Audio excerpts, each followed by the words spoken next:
et messieurs, bonsoir. Actualité oblige suite au mouvement de grève lancé par les deux centrales syndicales du pays. Le ministre de la fonction publique, de la réforme et de l'administration du pays a fait une déclaration pour expliquer les avancées des négociations entre les syndicats et le gouvernement. Elhaï Sékou Kourouma est au micro de Seydou Bandiaï. La grève, elle a un fondement légal.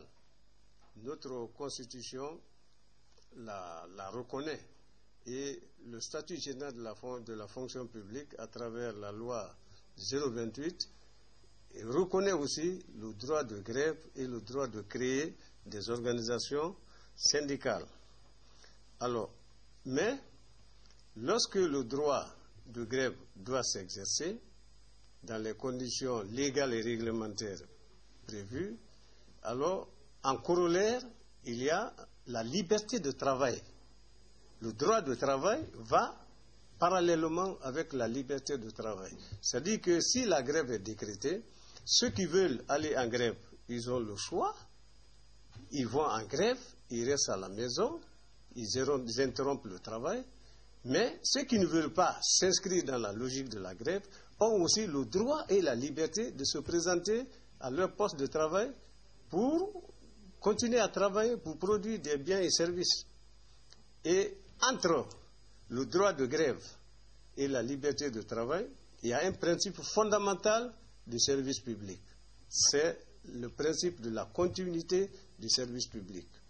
La raison d'être du service public, c'est la satisfaction des besoins des populations. C'est la défense de l'intérêt général.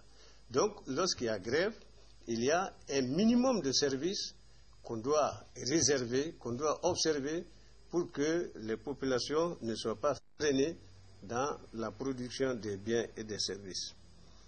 Dans les négociations jusqu'hier,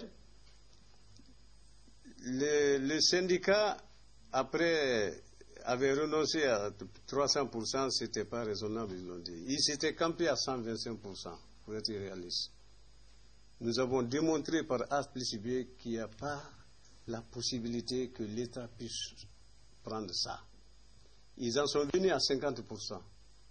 Nous avons fixé 30%.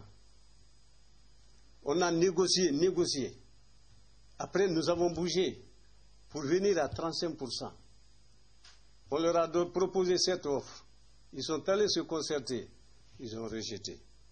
Aujourd'hui, le dernier round des négociations, on est à 40% que le gouvernement concède, malgré toutes les difficultés, avec toutes les peines du monde.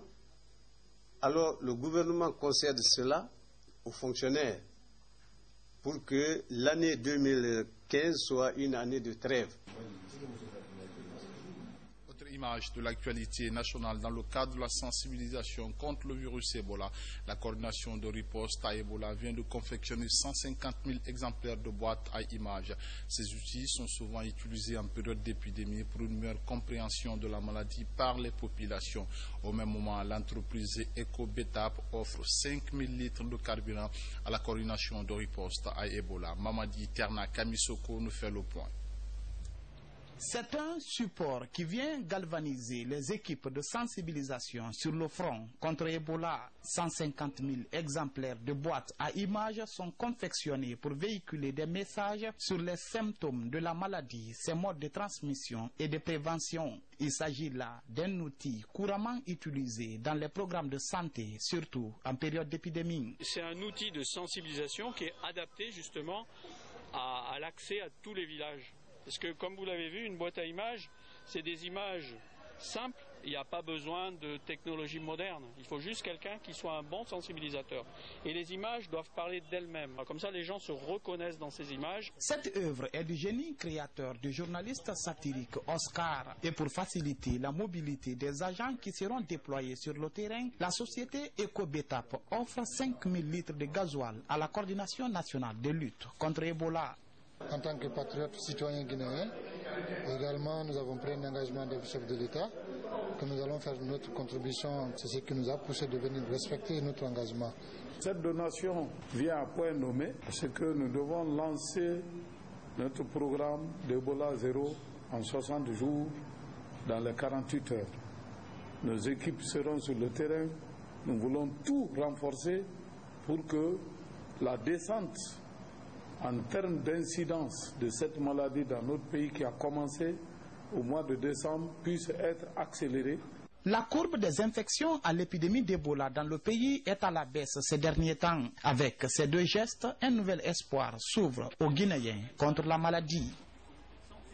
Puisqu'on parle d'Ebola, dans cette édition d'information à Kankan, la ministre de l'Action sociale, de la promotion féminine de l'enfance, appuyée par l'ONG Aimer la Guinée, sensibilise cette population de Baté à l'aide des projections vidéo, ce qui semble porter fruit. Mohamed II Kamara est notre envoyé spécial dans la savane guinéenne. On suit son compte rendu.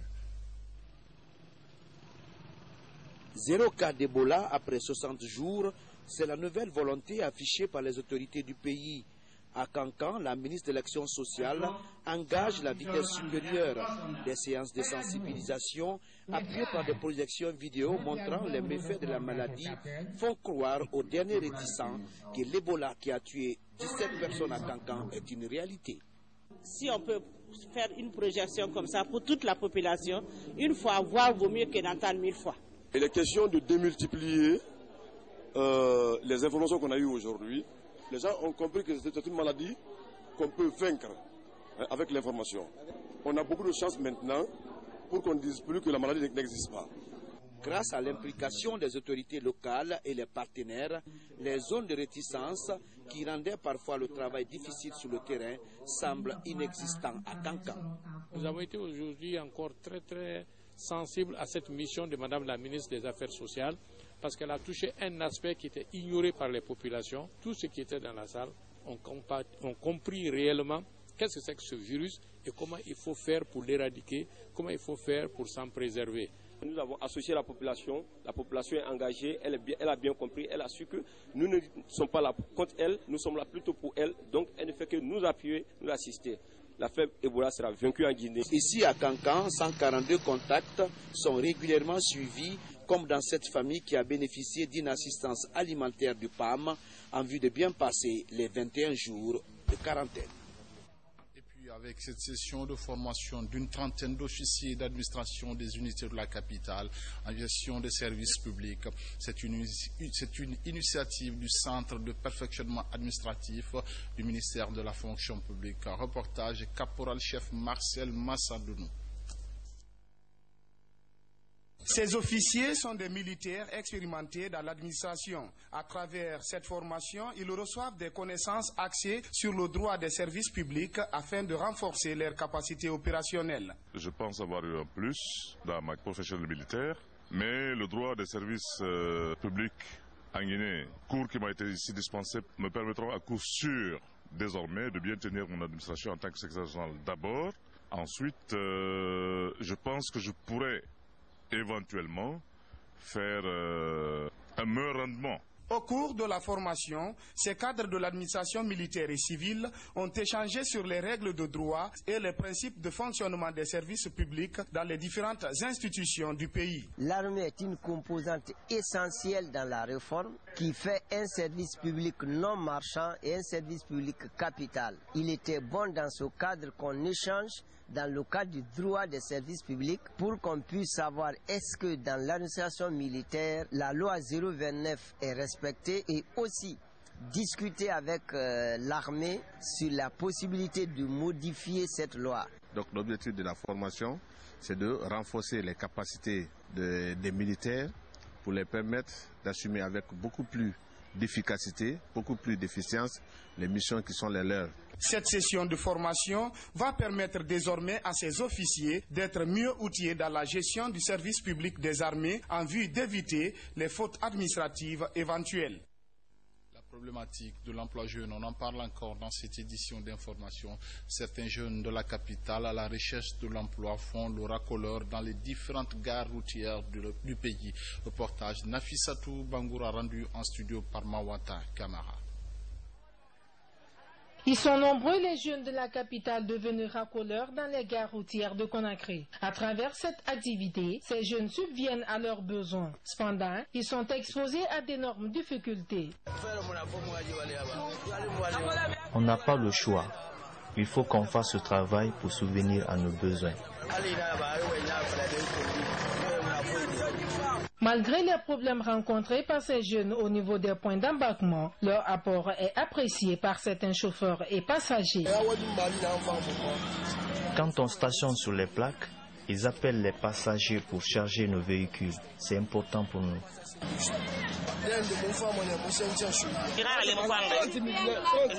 Ces jeunes sont souvent des voleurs. Quand on ne fait pas attention, ils peuvent facilement tout nous arracher. Grâce au métier de racoleur, plusieurs jeunes s'en sortent et sont sauvés des travers sociaux. Et puis dans ce journal, nous irons à la rencontre d'un guérisseur traditionnel dans la préfecture de Bofa. Daouda Kamara Dako, c'est son nom. Sa vocation est de traiter des patients victimes de graves fractures. Sergent Omar Kamara, notre correspondant militaire, on suit son compte rendu. Ce guérisseur traditionnel du nom de Daouda Kamara Dako est spécialisé dans le traitement des accidents corporels tels que la fracture. Originaire de Koba-Menkine, depuis 20 ans, il exerce ce métier grâce à son père qui l'a légué son savoir. Il reçoit plusieurs patients victimes de fractures graves dues aux accidents.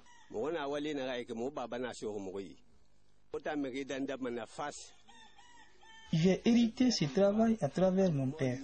Nous, on traite toutes sortes de fractures.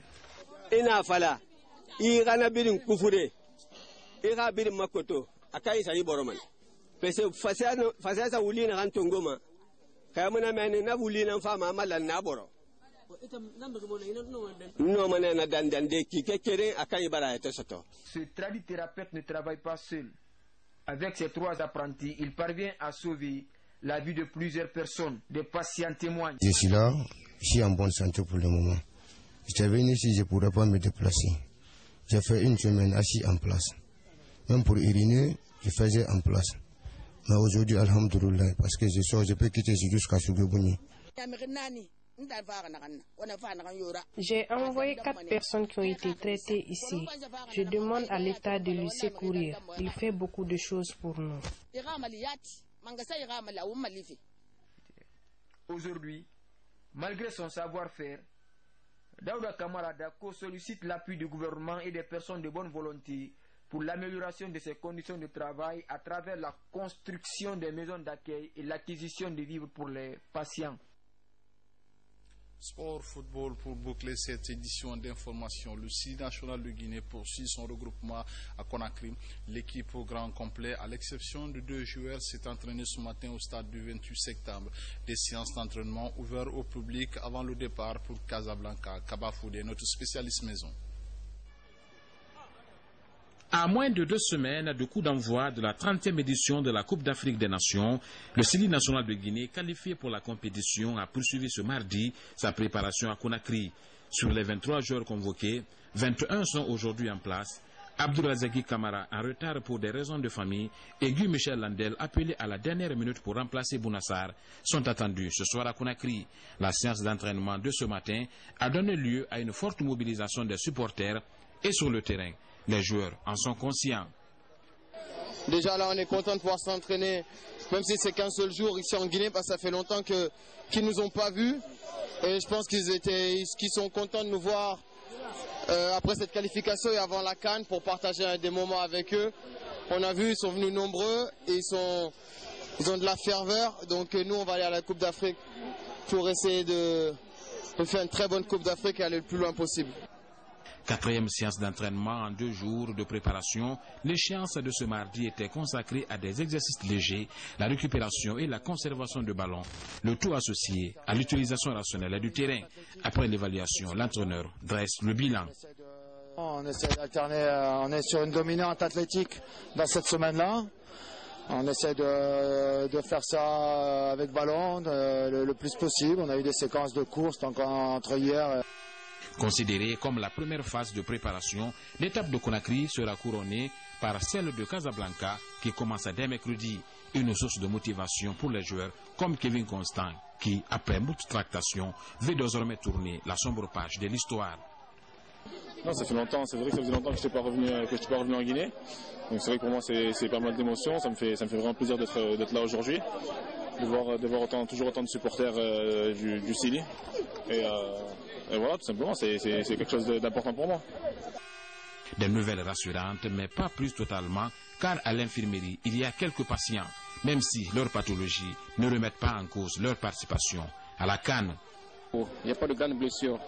On n'a que Camille Zayata qui a un point de douleur au niveau du mollet, mais on peut récupérer. Et l'attaquant, l'avant-centre, Idrissa, c'est là qui a une pathologie des adducteurs, quoi.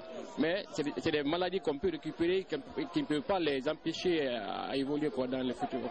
Florentin Pogba a joué 120 minutes hier et avant-hier dans son championnat. Donc, comme on l'a coutumé, quand il vient à l'entraînement, donc on le met d'abord à l'écart. C'est comme Issaga aussi a un petit point douloureux, mais ça va s'arranger, quoi. Le Sili national quitte Conakry cette nuit pour Casablanca au Maroc, mais déjà, le président de la République, le professeur Alpha Condé, devrait remettre le drapeau à l'équipe guinéenne pour la conquête du trophée continental. Pour être plus complet dans ce élément, il faut préciser que le chef de l'État, professeur Alpha Condé, a remis le drapeau à cette équipe du Sili national qui quitte ce soir pour Casablanca. Bonne chance au Sili de Guinée. En plus bref, page noire, le gouvernement guinéen Tandoy, le ministre de la Culture Ahmed Tidiane Cissé est décédé cet après-midi à Paris des suites d'une longue maladie. Paix à son âme. C'est tout pour les infos. Merci de nous suivre à Mamou et à Cancan. Restez fidèles à la RTG Boulbiné et bonsoir.